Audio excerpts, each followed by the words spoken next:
Nembak Pukat diambil dari bacaan Injil Matius 13 ayat 47 sampai 51.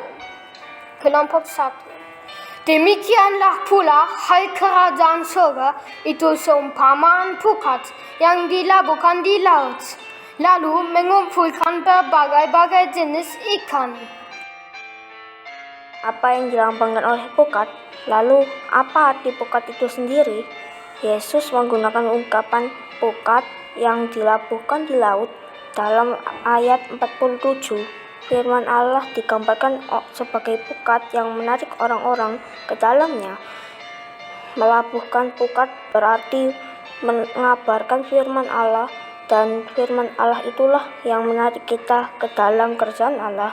Demikianlah kehendaklah kita memotivasi diri kita, mengubahnya menjadi lebih baik, supaya kita tidak menjadi ikan busuk yang dibuang keluar dari kerajaan Allah. Masuk ke dalam kerajaan Allah berarti berada di dalam jalur menuju kehidupan.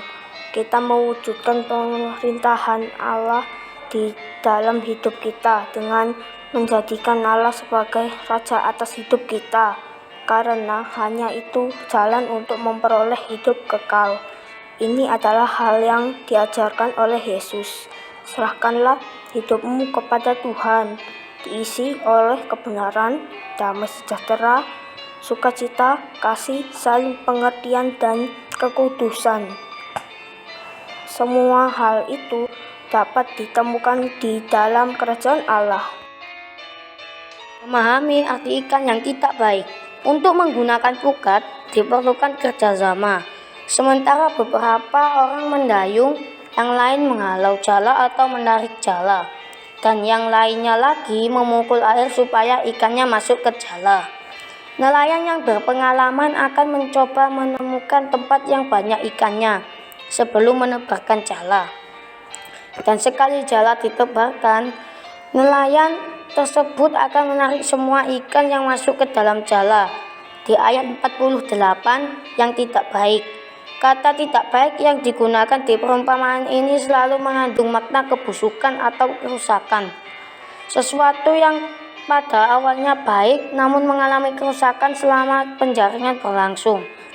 Semua yang tertangkap selalu bercampur menjadi satu, karena tentu saja mereka tidak dapat bersikap selektif sementara mereka menangkap ikan. Jala tersebut akan menarik ikan yang bisa dimakan maupun yang tidak bisa dimakan, serta ikan yang baik maupun ikan yang buruk. Segala jenis dan ukuran ikan menggelapakkan ekornya pada waktu ditarik ke pantai.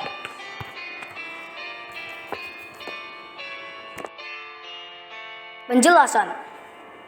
Yesus menggunakan perumpamaan tentang pukat untuk menggambarkan hari penghakiman. Dan karena itu, Yesus memberikan penafsiran yang singkat tentang perumpamaan ini. Matius 13 ayat 49 sampai 50. Yesus berbicara kepada murid-muridnya mengenal bagaimana menangkap dan menyortir ikan.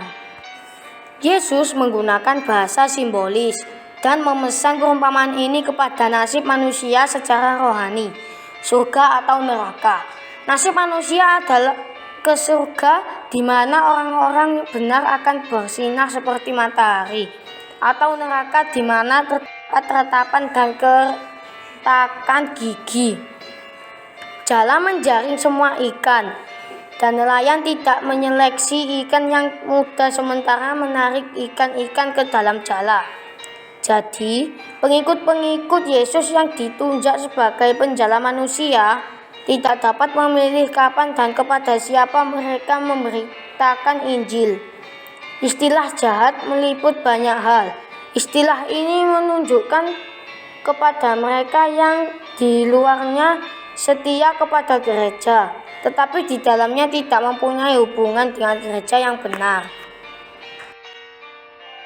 Apakah yang diajarkan perumpamaan ini? Pengikut-pengikut Yesus, pergilah dan lakukanlah tugasmu sehari-hari. Bersaksilah kepada teman-teman, saudara, siapapun dia. Ajarkanlah mereka ke gereja. Ingatkanlah mereka terus menerus akan perlunya imam dan pertobatan. Arahkanlah perhatian pada hari penghakiman, di mana waktu itu dilakukan pemisahan terakhir antara orang jahat dan orang benar. Terima kasih, Tuhan memberkati.